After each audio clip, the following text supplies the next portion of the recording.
The first buildings you will notice as you approach the gateway is the Cemetery Lodge to the right, with its Italianate tower.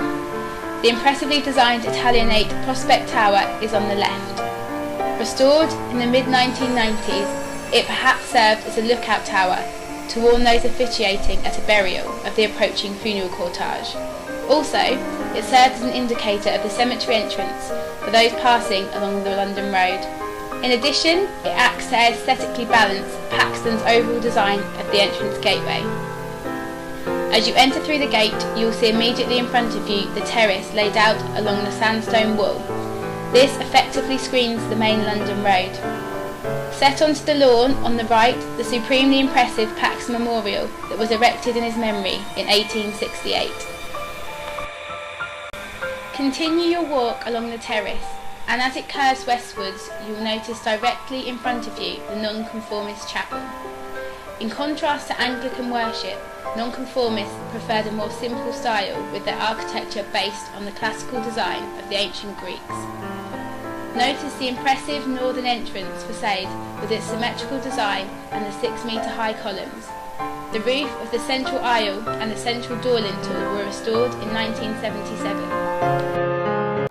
On the grassed area in front of the entrance, you will see a black granite memorial dedicated to the memory of a Conroy family who would originally lay to rest in a vault on land acquired as an extension to Holy Trinity Churchyard, which was used as late as the 1840s.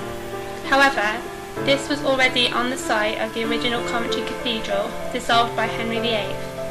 This area of the city is part of the Phoenix Initiative for the regeneration of the city. The Conroy family were exhumed from the vault and reburied in 1999 as part of the BBC's Meet the Ancestors History Zone special programme, which you can find on the webpage. If you now continue to the south side behind the chapel, you will see close to the path a simple grey slate memorial with a white marble insert inscribed "The First Interment." That is of Harriet, wife of James Clare, who died 19th of December 1847. You can now see the Anglican chapel built in a Norman-style set on a high point above the old sandstone quarry works. It is not clear if the cemetery buildings were designed by Paxton, who in any case was certainly a guide in hand, or by his architectural assistant John Robertson, who in turn was succeeded by G. Stokes. The internal wooden roof supports were substantially renovated and other external repairs carried out in the late 1970s. Note the impressive west entrance doors and many of the sandstone features. The church remains in use today. Walk along the top path for a few yards, and on the left side, a few rows back, stands an interesting grey slate headstone in memory of William Wombwell, a wild beast proprietor, and his cousin Ellen Blight. They travelled around the country with a menagerie of wild beasts, and whilst in Coventry in 1849, possibly Poole Meadow, William was killed at 25 years old by an elephant.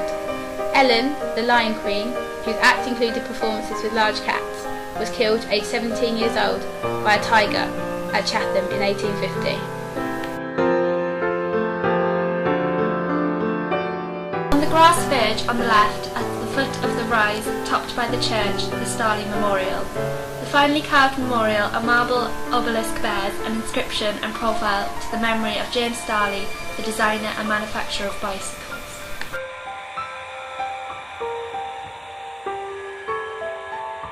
From the Childsmore Gate, take the path that leads towards the lower part of the cemetery and follow the plan to the section that adjoins London Road. You may have noticed many of the white wall-graved commission headstones, erected to commemorate service personnel who lost their lives in the two world wars. In particular, one to Sergeant Major C.E.H. Parker, Royal Field Artillery, 9th of August 1918, aged 49, who was awarded the Victoria Cross V.C. for valour. Now continue to walk across the grounds with the London Road itself on your left until you arrive at the central drive. Walk up the hill to the topmost newest part of the whole cemetery. At the junction, turn left and visit the communal grave where 808 citizens of Coventry, some who remain unnamed, lost their lives during the Coventry Blitz of 1940 and 1941. The gardens and memorials were dedicated by the Lord Bishop of Coventry, the Reverend Neville Gorton, in the presence of the Mayor Alderman B.H. Gardiner, J.P., on the 15th of November 1952. Each Remembrance Sunday, a service to commemorate those who lost their lives take the place in the Garden of Remembrance. You are welcome to join us there.